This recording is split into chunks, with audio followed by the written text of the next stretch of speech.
2023-24 Njarakkal government fisheries സ്കൂളിന് അനുവദിക്കപ്പെട്ട 10 ലക്ഷം തുക നമ്മുടെ പ്രീ പ്രൈമറി കുട്ടികൾക്കായിട്ടാണ് നൽകിയിരിക്കുന്നത്. SSK കേരള നൽകിയ തുക കേരള സർക്കാർ വഴി നമ്മുടെ സ്കൂളിന് ലഭ്യമാക്കുകയും കഴിഞ്ഞ ഡിസംബറിൽ നമുക്ക് പൈസ ലഭിച്ചു. മാർച്ച് തുടങ്ങി പണി ആരംഭിച്ചു. അത് ഈ മാർച്ചോടുകൂടി അതിൻ്റെ അവസാനമാണ്. അതിൻ്റെ ഉദ്ഘാടനമായിരുന്നു.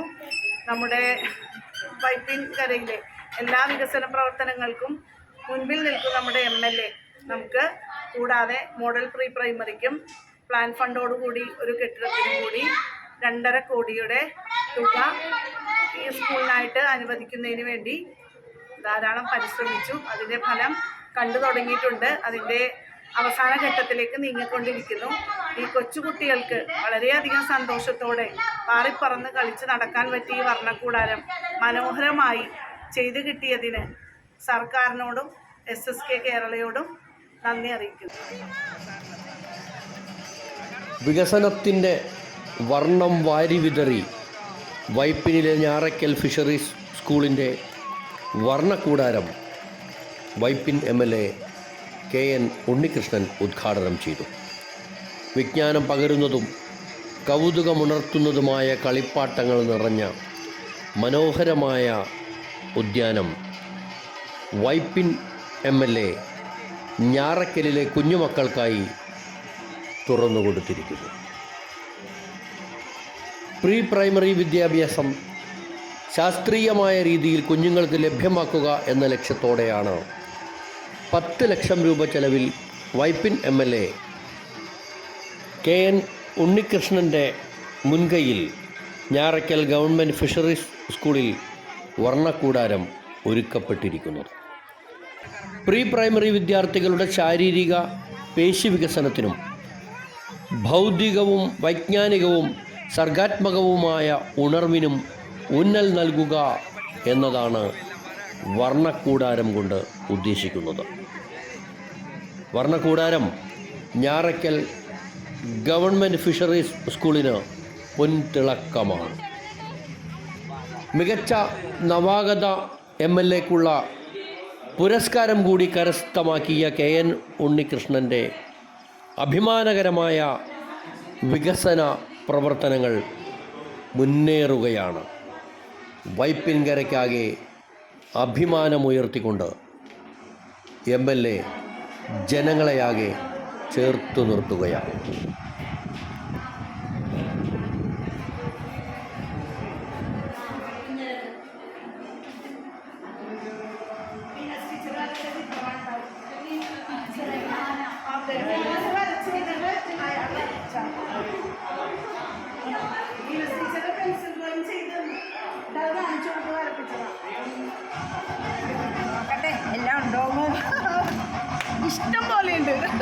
വളരെ സന്തോഷകരമായ ഒരു മുഹൂർത്തമാണിത്.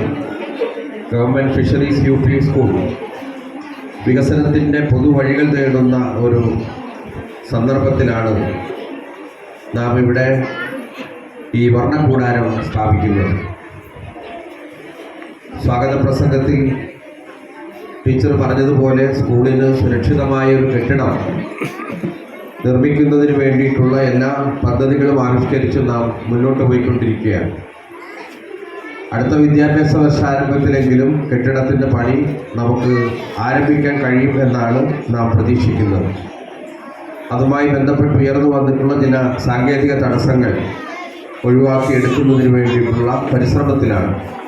എന്തായാലും സുരക്ഷിതമായ കെട്ടിടം ഒരുക്കുന്നത് വഴി കൂടുതൽ കുട്ടികളെ ആകർഷിക്കാനും നമ്മുടെ മത്സ്യത്തൊഴിലാളി കുടുംബങ്ങളിലുള്ള കുഞ്ഞുങ്ങൾക്ക് പഠിച്ചുയർന്നു വരാനുള്ള എല്ലാ സൗകര്യങ്ങളും നമ്മുടെ ഈ കലാലയത്തിൽ ഒരുങ്ങും എന്ന കാര്യത്തിൽ യാതൊരു തർക്കവുമില്ല.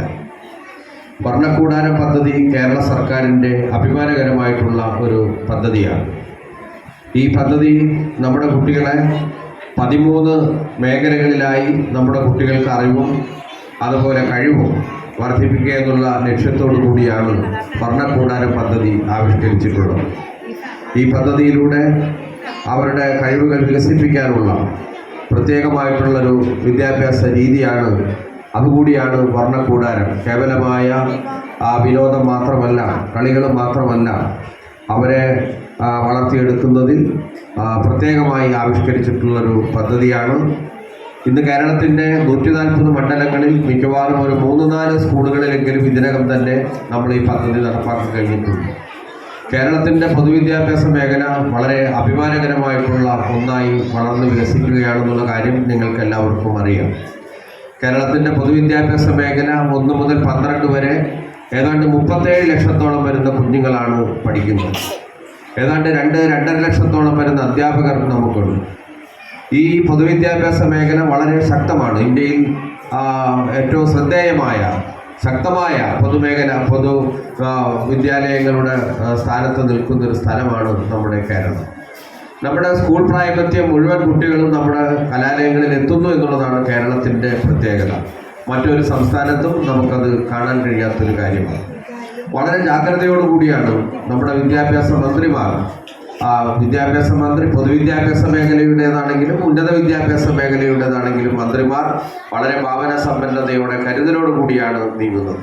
കേരളത്തിലെ ഇടതുപക്ഷ ജനാധിപത്യ മുന്നണി ഗവൺമെൻറ് അധികാരത്തിൽ വന്നതിന് ശേഷം, അതായത് ശ്രീ പിണറായി വിജയൻ കേരളത്തിൻ്റെ മുഖ്യമന്ത്രിയായി വന്ന ആദ്യത്തെ 5 വർഷവും ഇപ്പോഴത്തെ ബാക്കി 4 വർഷവും കൂടി ചേർത്താൽ ഏതാണ്ട് 6000 കോടി രൂപയാണ് നമ്മുടെ കേരളത്തിൻ്റെ പൊതുവിദ്യാഭ്യാസ മേഖലയിൽ നമ്മൾ ചെലവഴിച്ചിട്ടുള്ളത്. ആ പൊതുവിദ്യാഭ്യാസ മേഖലയിൽ 6000 കോടി രൂപ ഇവിടെ ചെലവഴിക്കുക എന്ന് പറഞ്ഞാൽ 56-ലാണല്ലോ കേരളം ഉണ്ടായത്. 57-ലാണല്ലോ ആദ്യത്തെ ജനാധിപത്യ ഗവൺമെൻറ് അധികാരത്തിൽ വരുന്നത്. 57 മുതൽ ഇതുവരെയുള്ള ഗവൺമെൻറ്റുകളുടെ കാലയളവിൽ ഇത്രയും തുക നമ്മുടെ പൊതുവിദ്യാഭ്യാസ മേഖലയിൽ ചെലവഴിച്ചിട്ടുള്ള ഒരു സന്ദർഭം ഇതിനു മുമ്പ് ഒരിക്കലും ഉണ്ടായിട്ടില്ല. 6000 കോടി രൂപയുടെ നിക്ഷേപമാണ് നമ്മൾ ഈ മേഖലയിൽ ചെയ്തിട്ടുള്ളത്.